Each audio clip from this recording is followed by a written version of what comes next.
Agora é xadrez.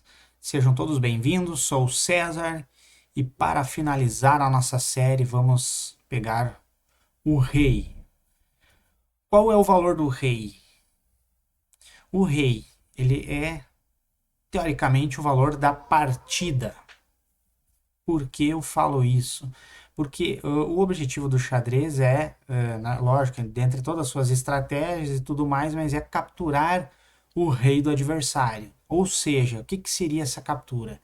Ameaçar o rei do adversário, deixando ele em xeque, e ele não tendo a possibilidade de se livrar do xeque. Isso seria uma posição de xeque-mate.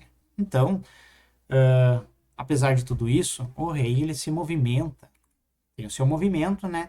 E no meio do jogo também ele tem um valor de acordo com a posição. Então aqui, para citar o exemplo, vamos pegar o rei das brancas e mover ele. O rei ele se movimenta uma casa por vez a qualquer lado, porém só uma casa, tanto movimento quanto captura, tá? Então, para exemplificar, vou movimentar o rei aqui das brancas e o rei das pretas também.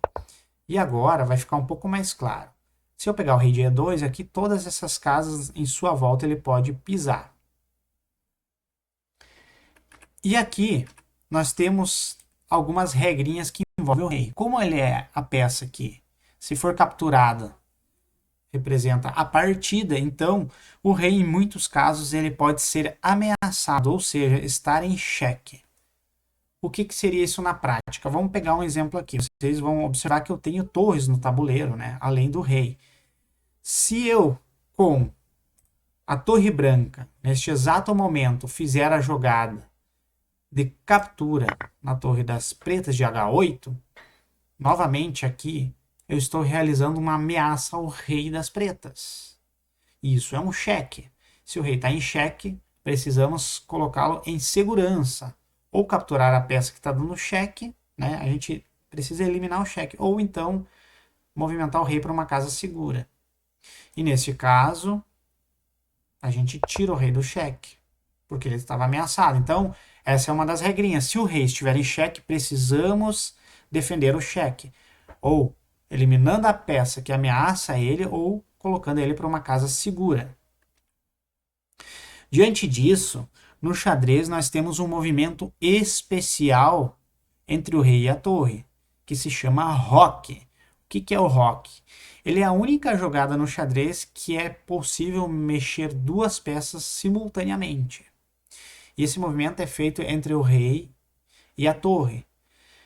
Sendo que, para que eu possa executar esse movimento, eu não posso ter mexido o rei nenhuma das vezes ainda e nem a torre que eu vou utilizar para fazer o roque. Ambas devem estar em suas casas iniciais. E eu pego o rei e movimento duas casas para o lado da torre. Ou seja, eu conto de 1, 2 e solto o rei e trago a torre para o lado inverso. Este é o roque curto. Por que roque curto? Porque fica a uma casa da borda do tabuleiro. Agora temos a possibilidade de fazer o roque longo. E a regra é a mesma. Eu pego o rei, ando duas casas para o lado da torre, solto e puxo a torre para o lado inverso. Este é o roque longo. Por quê? Porque fica a duas casas da borda do tabuleiro. Então, só para refrescar, não posso ter movimentado o rei nem uma vez e nem a torre que eu vou fazer o roque. E outro detalhe importante, tá? Vamos dar um exemplo aqui. Movimentei essa torre. E aqui eu vou movimentar essa torre também. Veja que, neste exato momento, essa torre das brancas, ela está ameaçando a casa de G8. Aí a pergunta, eu posso agora fazer o roque curto? Não. Por que não, tá? Porque o rei vai se posicionar numa casa onde ele vai se colocar em xeque. Ou seja, se eu fosse tentar fazer o roque, eu iria fazer isso, uma, duas, e soltar o rei, mas eu estaria colocando ele em xeque, eu não posso. O próprio xadrez diz, se o rei estiver em xeque, eu tenho que liberar ele do xeque, né? Proteger. E não tem como eu me colocar numa posição de cheque. Isso é uma jogada irregular, não existe, não tem como. Uma situação real, se fosse acontecer num torneio, iria ter, tipo, penalização por lance irregular.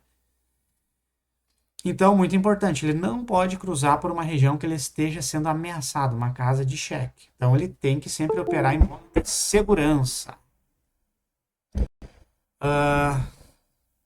Vejamos aqui.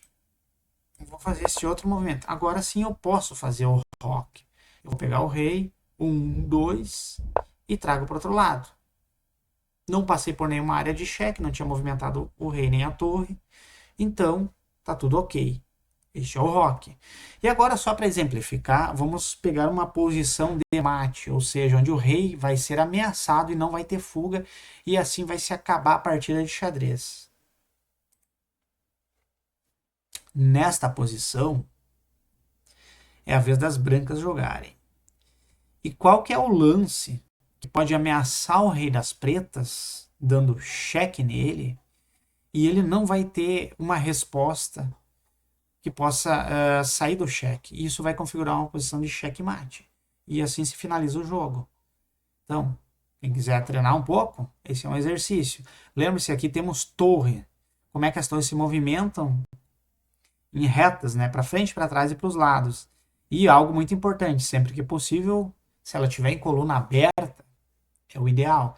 E neste caso aqui, a torre das brancas de D1, ela está numa casa excelente, numa coluna aberta de D, e ela pode realizar o movimento que define a partida, que é este movimento aqui de D8. A torre vai para D8 e ela ameaça o rei. Isso é cheque. Porém, o rei aqui, ele está preso atrás da própria cadeia de peões. E isso daqui impede de que ele consiga realizar uma fuga. Lembrando que ele só se movimenta uma casa por vez, né? Então ele não consegue fugir. E eu não tenho nenhuma peça que possa eliminar a torre. Isso daqui é um checkmate, tá? Então aqui finalizou a partida. Muito importante, tá? Se a um lance atrás o preto tivesse aberto uma casa de fuga aqui, como o rei das brancas tem, ó, sempre, isso é um conselho, tá? Recomendado ter uma casa de fuga nesses casos aqui, não toma um mate. Então, pessoal, com isso, finalizamos. Vocês sabem todos os movimentos das peças, algumas sutilezas e já é possível jogar uma partida de xadrez. Um grande abraço, curta, compartilhe e comentem aí o que vocês acharam dessa série. É possível agora jogar um xadrez? Vocês têm uma sugestão aí de algum vídeo aí para iniciar uma partida? A gente pode entrar nesses temas e eu vou lançar algumas videoaulas. Alguns mates elementares, algumas estratégias de abertura. Então, um grande abraço e até a próxima. Valeu, tchau, tchau.